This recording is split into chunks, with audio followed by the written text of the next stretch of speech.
Bonjour, nous sommes le 6 avril 2026 avec une excellente journée puisque en fait aujourd'hui il a fait d'une clarté avec une température de je sais pas combien je peux pas dire la température. Température, je sais pas, en tout cas il faisait bon. Je peux vous dire qu'il faisait bon aujourd'hui. Ça a complètement bouleversé par rapport à la météo que nous avions auparavant. Voilà, la clarté est venue alors que bon on a connu des jours sans gloire au niveau de la météo. Et aujourd'hui, ça a été une excellente journée. Bon, espérons que ça continuera demain. Pourquoi pas, si le temps là revient, ce temps là revient demain, c'est magnifique. Cette vidéo aussi va être dédiée à ce qu'on appelle la recherche d'inverse. La recherche d'inverse peut se faire par une formule avec la transposée, rechercher un déterminant, rechercher le transposé de l'adjointe, et tralala, tralala. Et via une formule, voilà, on peut trouver voilà, la matrice inverse. Alors ici, je vais faire la recherche de la matrice inverse par une recette de cuisine qui est la matrice compagnon.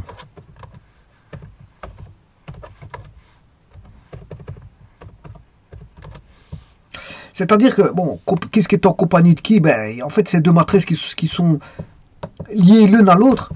Et le traitement sur l'un va toucher le traitement sur l'autre.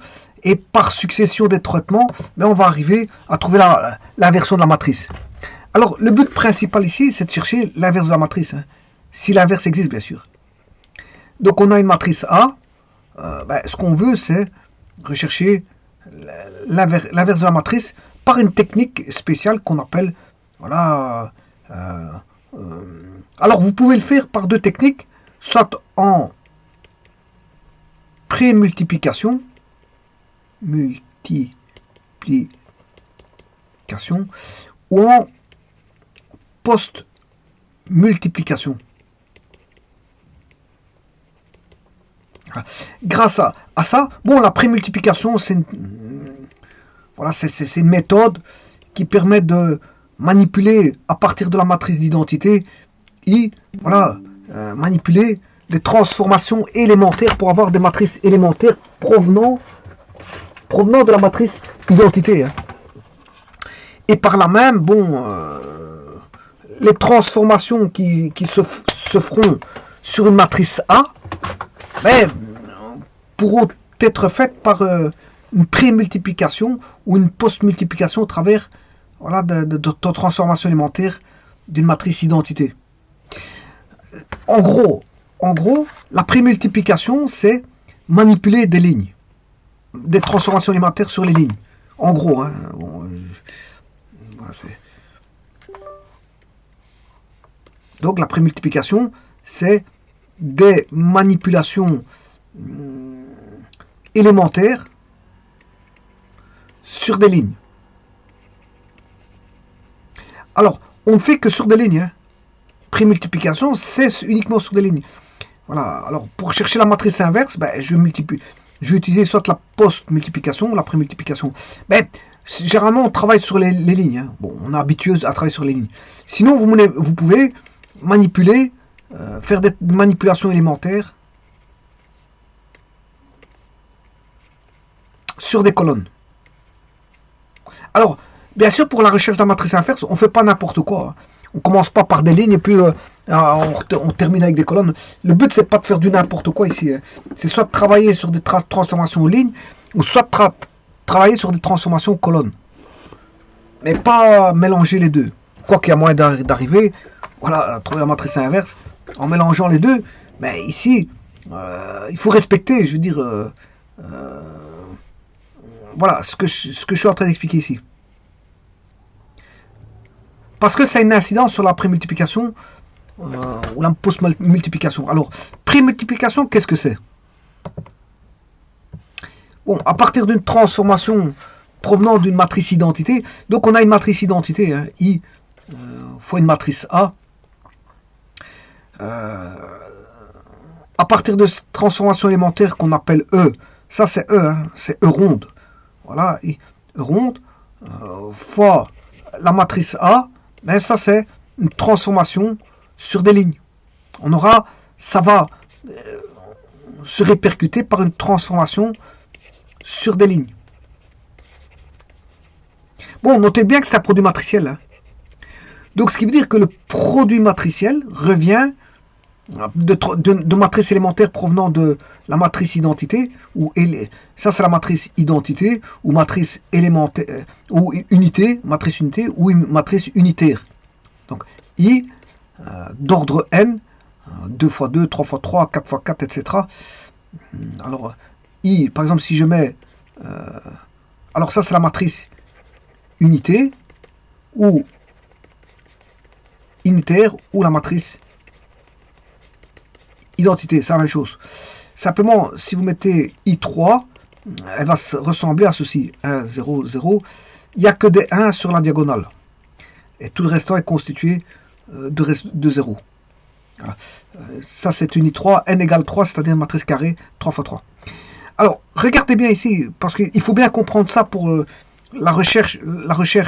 On va partir d'une matrice A, bien sûr de la matrice identité, et on va faire des transformations unitaires, enfin des transformations élémentaires sur...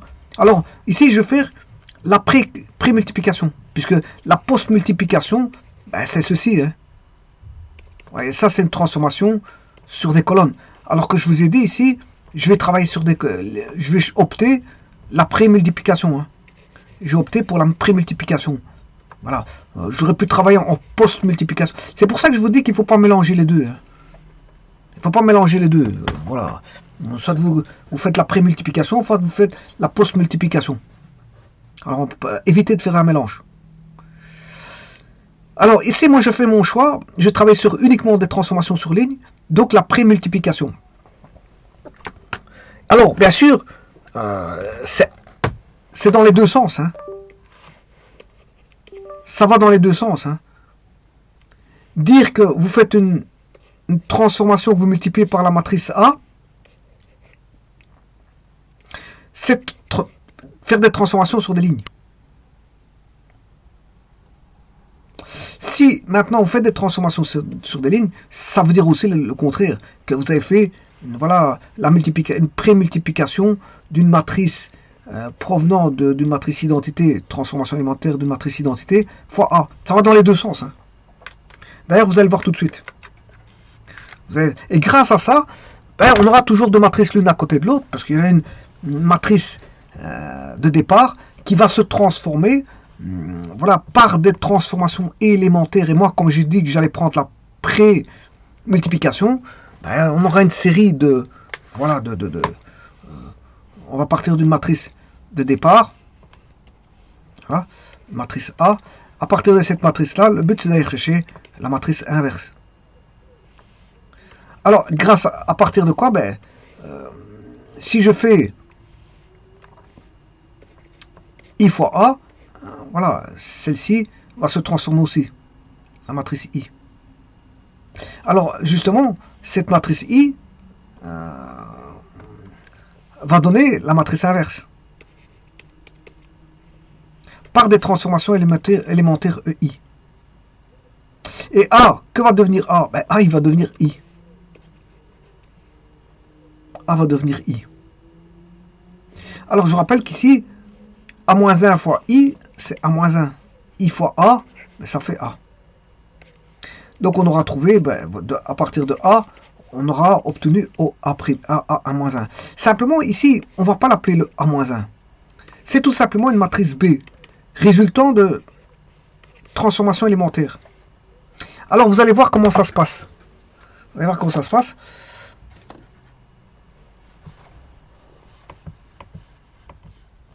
Je vais prendre un exemple. Voilà. Ici, j'ai une matrice que j'appelle... Voilà, la matrice A, c'est une matrice d'ordre 4. Et voilà la matrice qui accompagne la matrice identité, I4. I4 parce que c'est une 4 x 4. Ces matrices... Alors, j'aurais pu l'obtenir en tapant égale matrice unitaire. Voilà, par exemple, 4, 4, je mets l'ordre 4. Voilà, j'aurais pu le taper, l'avoir comme ça. Par Excel, on sait avoir quelques fonctions basées sur l'algèbre linéaire. Hein. Voilà, bon, c'est pas c'est pas, je veux dire, un programme dédié à l'algèbre linéaire, mais on a quand même voilà, des fonctions dédiées à l'algèbre linéaire, pourquoi pas. Excel permet beaucoup de choses. Hein. Il permet beaucoup de choses. Et donc, il y a certaines fonctions, voilà, certaines fonctions qui existent dans Excel qui sont liées à l'algèbre linéaire. Et justement, matrice unitaire est voilà, une fonction de l'algèbre linéaire. Il y en a encore une autre que j'ai utilisée, c'est le produit matriciel. Bon. Alors, regardez bien ici comment ça se passe. On part de la matrice I. Alors, elle va accompagner la matrice A. Ou inversement, la matrice A accompagne la matrice I. Toujours. Et c'est une transformation, voilà. Alors, ici, la première transformation, c'est 1. La seconde, sur les lignes. Hein. Tous. Parce que j'ai dit que j'allais faire une prémultiplication. Alors, où est la prémultiplication? La prémultiplication, elle est ici. Prémultiplication. Voilà. Les colonnes là, c'est la prémultiplication. Enfin, les colonnes là. Ces colonnes-là sont la prémultiplication. Alors, ces colonnes-ci, ben, c'est transformation des lignes. Voilà, transformation des lignes. Et ça, c'est une transformation de lignes aussi. Tout ce qui est en dessous ici, c'est des transformations de lignes. Voilà, basées sur des lignes. Pourquoi? Parce que je fais une prémultiplication. Hein. Je fais une prémultiplication.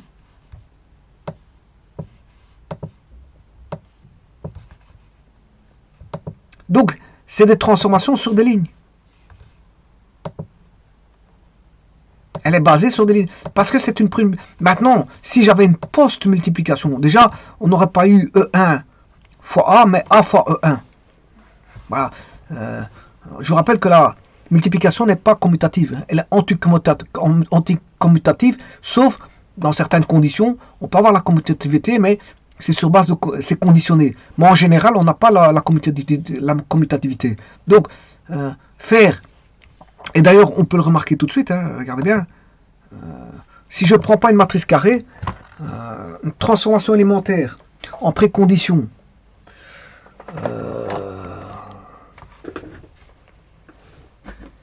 petit instant.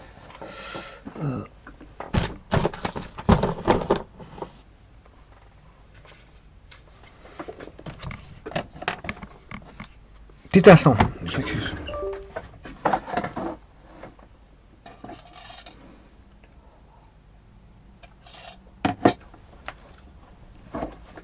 Voilà, je disais, on va voir, c'est parce que c'est lié au genre. Hein.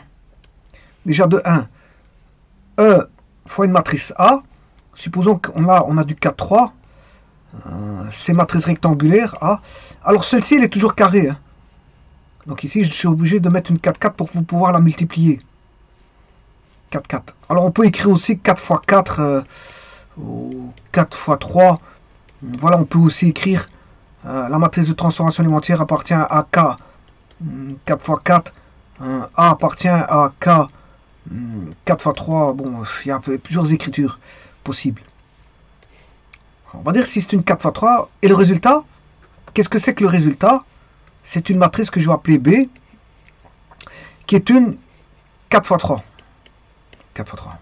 Maintenant, si je fais A fois les transformations élémentaires, voilà, là on a une 4, 4, et là on a toujours une 4, 3. Donc ce qui veut dire en multiplication, j'aurai une matrice B' qui est une, voilà ici c'est une 4, 3, et là on aura une 4, 4.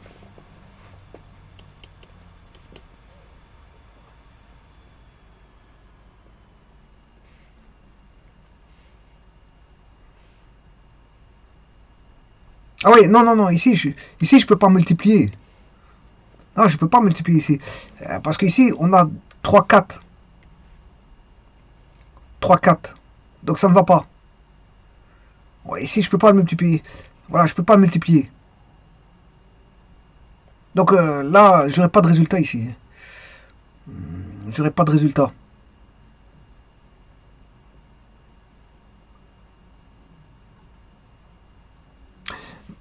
Maintenant, si je mets une matrice carrée ici, 4, 4. Ici, je vais mettre une 4, 4.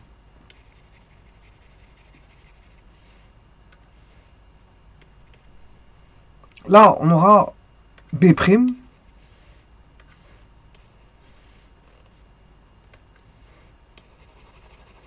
qui est une 4, 4. Bon, et là, ce sera aussi une 4, 4. Donc, si vous mettez toutes des matrices carrées, on a du 4, 4 partout.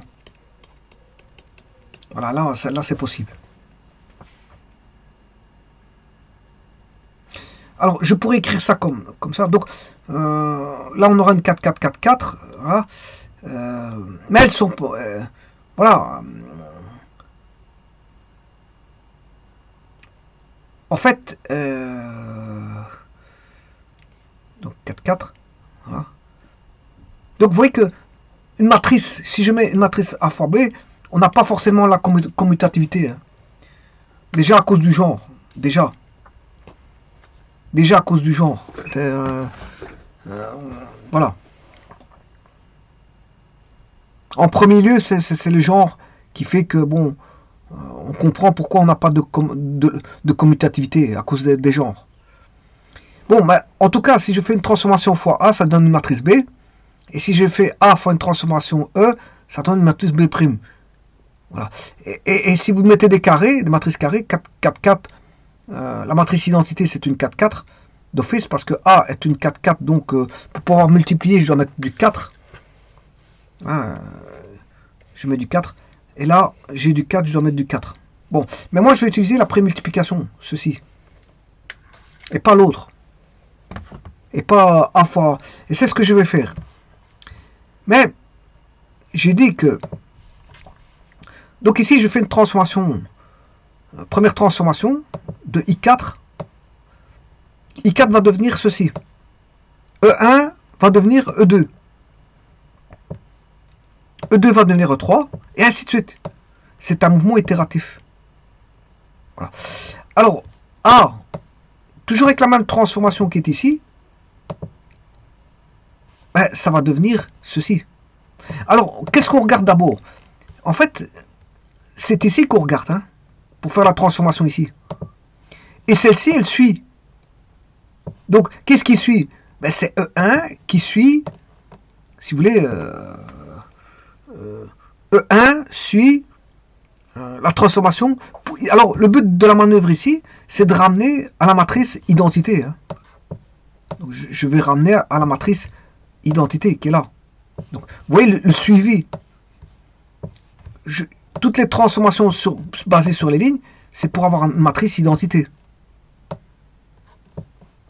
Et celle-ci, elle suit.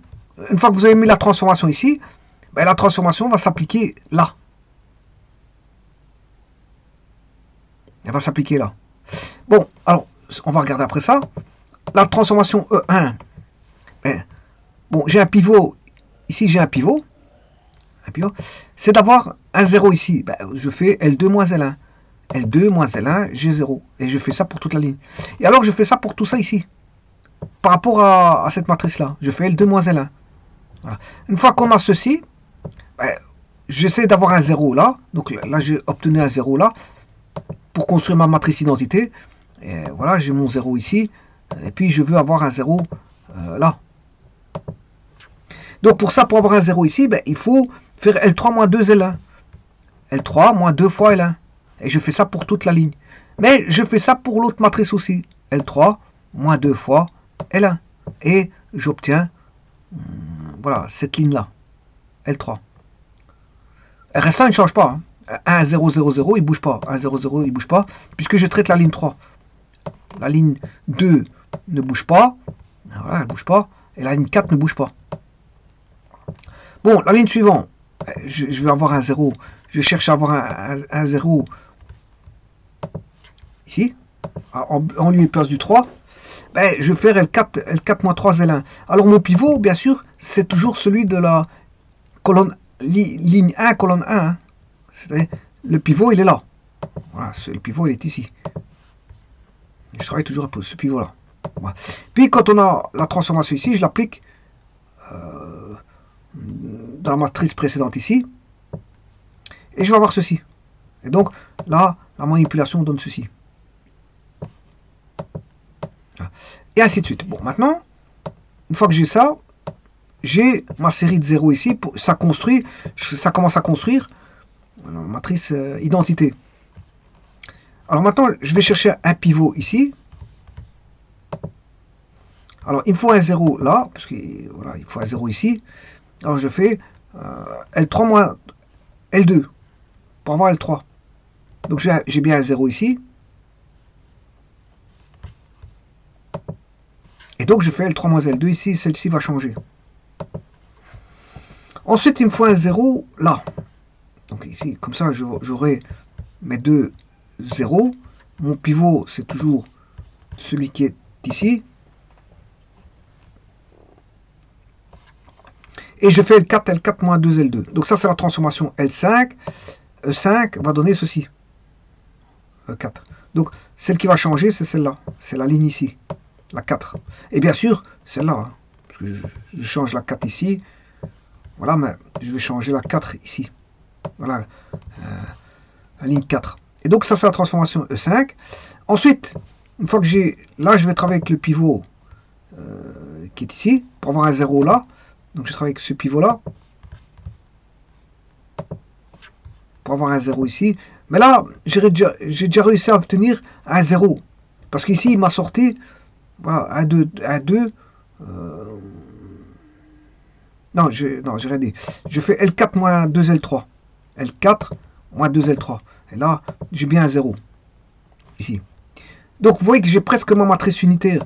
Ma matrice unitaire est constituée de 1 en diagonale et tout le restant est des zéros. Ouais, c'est presque ça, mais bon, il reste encore la partie supérieure à faire. Et donc ici la ligne 4 va bouger. Voilà.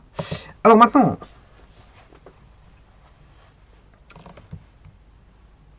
je vais faire une transformation pour avoir les zéros au-dessus de la diagonale. Alors ici, j'ai un pivot, vous voyez. Je veux un 0 en ce lieu-là, c'est-à-dire ici.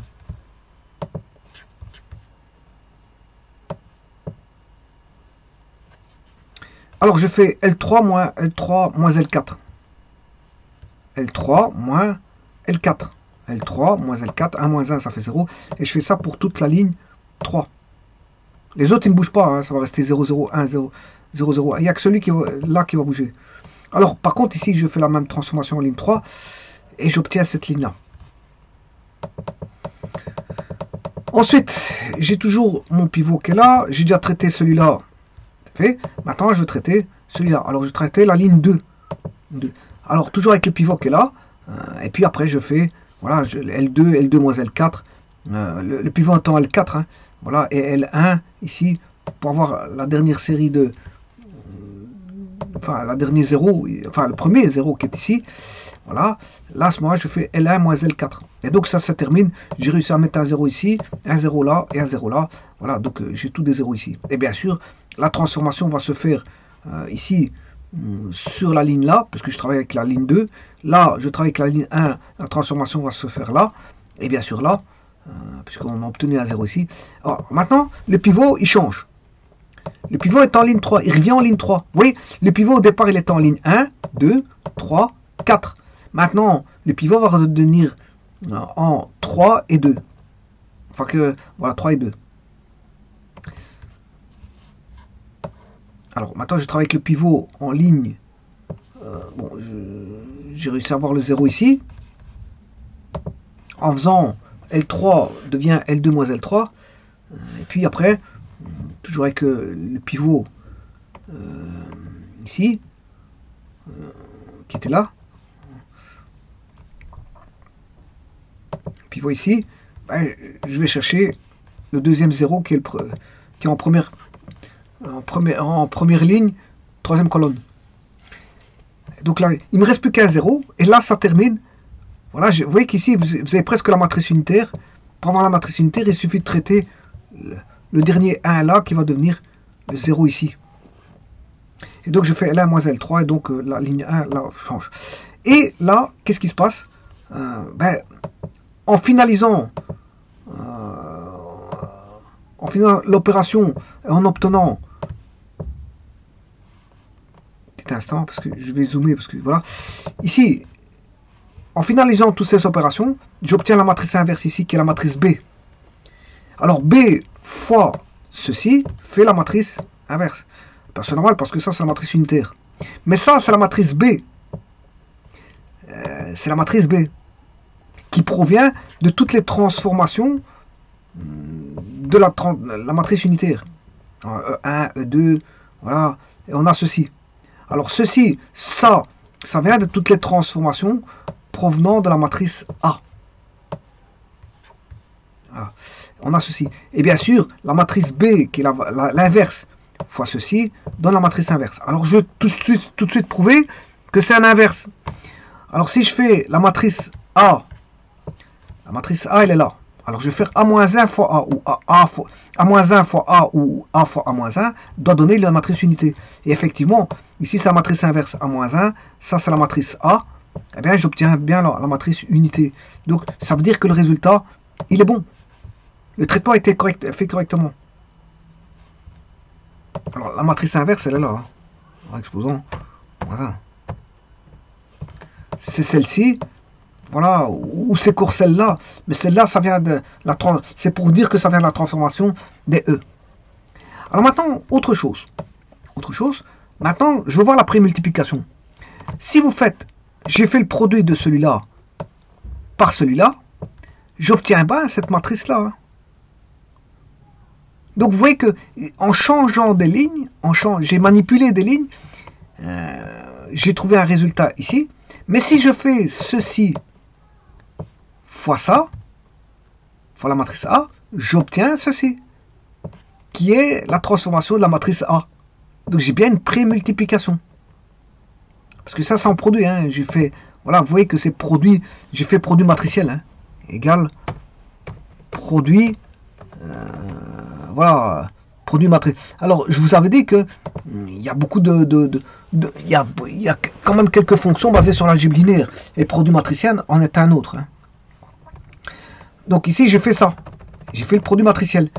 Alors, après avoir fait les transformations sur les lignes, alors c'est ce que j'avais dit tout à l'heure. Hein. Qu'est-ce que j'avais dit?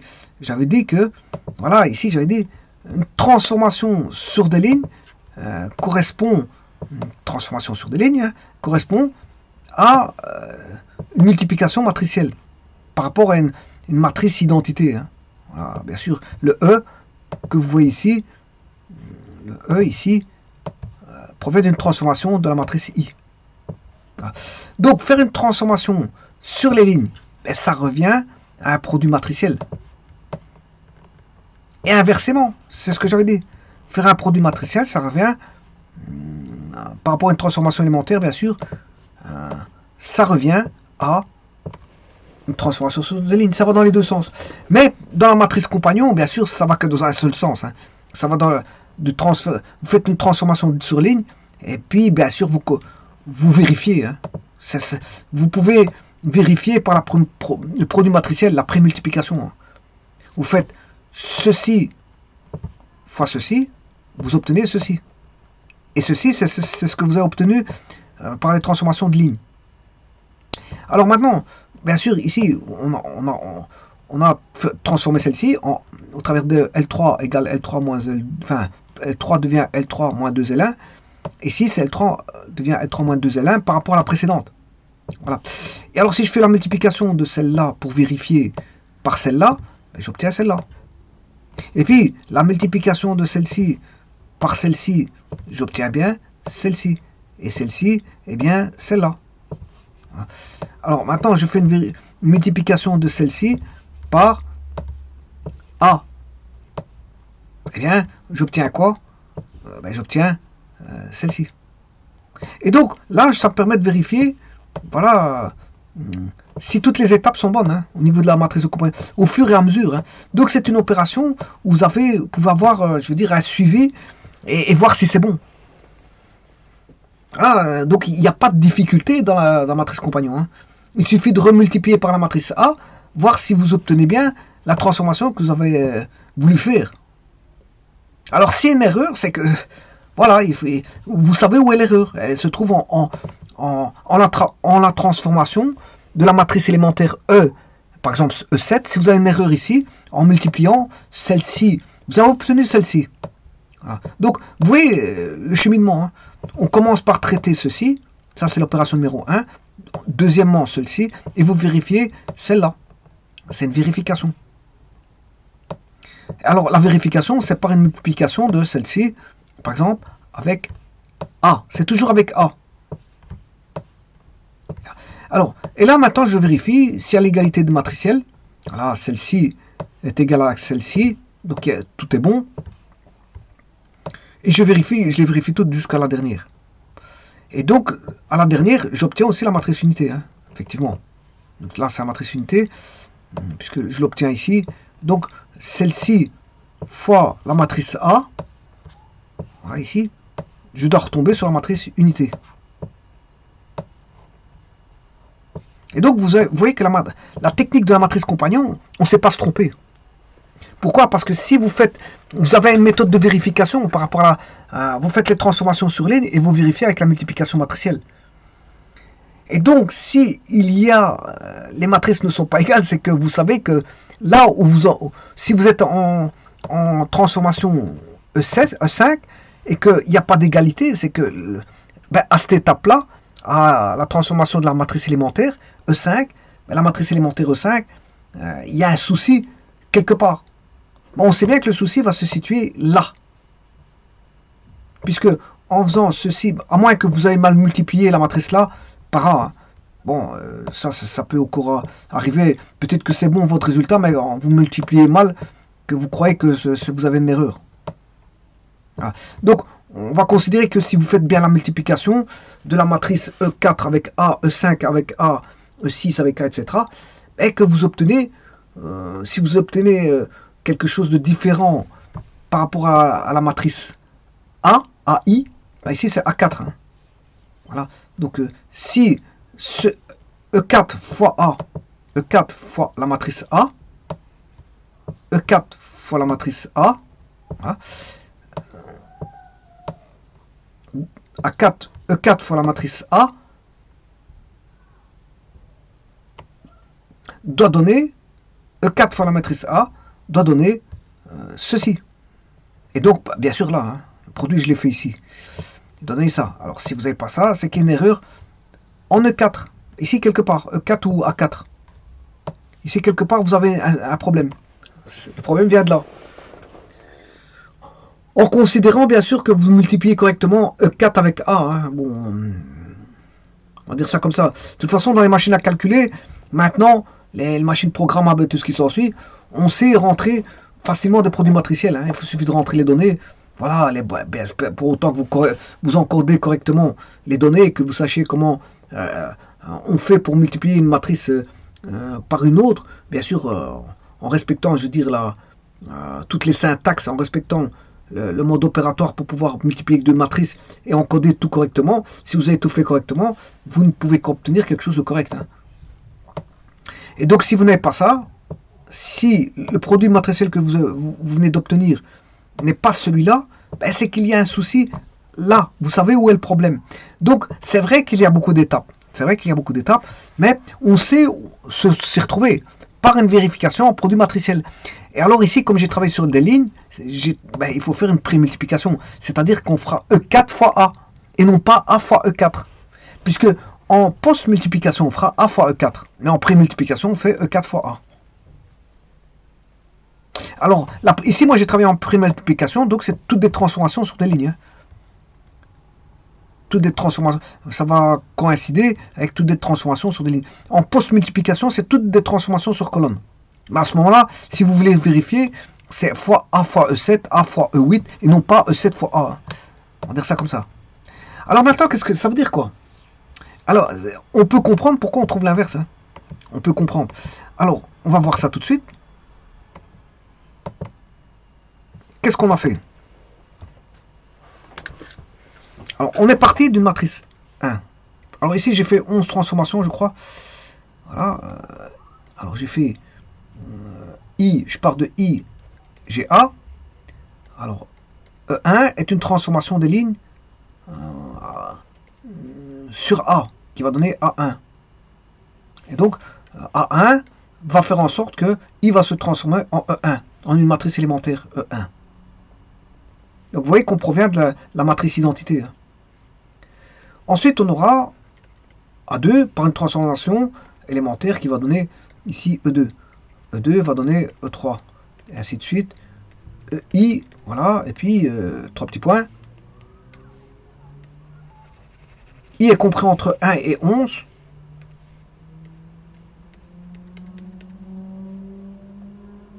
Voilà, 3 petits points, et on va aller jusque 11. Alors ici, c'est la même chose. A2 va donner A3. Ensuite, on va obtenir à un moment donné EI. 3 petits points EI. En traitement séquentiel. Hein. Vous voyez qu'ici, c'est un traitement séquentiel. On commence une opération, on la termine, et puis on se passe à la suivante. Et quand on a terminé la suivante, on passe à la suivante et la nouvelle opération précédente. Voilà, la suivante est la nouvelle opération précédente, et on passe à un autre suivant, et ainsi de suite. C'est un traitement voilà, basé sur le précédent suivant. Précédent suivant. Ah ouais, attention qu'ici c'est AI. AI. Voilà. AI. Alors ici, je vais jusque 11. Non. A11, A8, 9, 10, 11, 11. Et la 12, mais c'est la matrice inverse. La dernière transformation, vous voyez ici, là, je fais une dernière transformation par rapport à la E11. C'est la dernière transformation qui me donne la matrice inverse d'un côté et qui me donne la matrice identité de l'autre côté. Donc E11, oui. Mais l'opération E12 n'est rien d'autre que la matrice inverse. Hein. Oui, la matrice inverse. Donc la prochaine opération, c'est la matrice inverse. En fait, cette matrice inverse, normalement, je vais l'appeler B. Je vous ai dit que quand je faisais E fois A, j'ai B. Mais c'est vrai qu'en finalité, le B devient, par traitement successif, itératif les uns à la suite des autres, c'est la matrice inverse. Hein. Voilà. Alors, et là, par contre, on aura I. Et là, B fois I, c'est A-1. Donc, ça veut dire que B égale A-1. Et vous voyez que ici, on part de I pour obtenir la matrice inverse.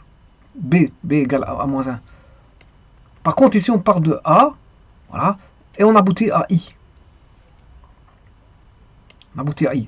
Alors maintenant, ce que je vous disais tout à l'heure, c'est que si vous faites E1 fois A, E1 fois A, en fait, ça fait A1. C'est la transformation élémentaire 1. Et ça, c'est la vérification. Hein. Vous pouvez vérifier comme ça. E2 fois A, c'est A2. E3 fois A, c'est A3. Et ainsi de suite. EI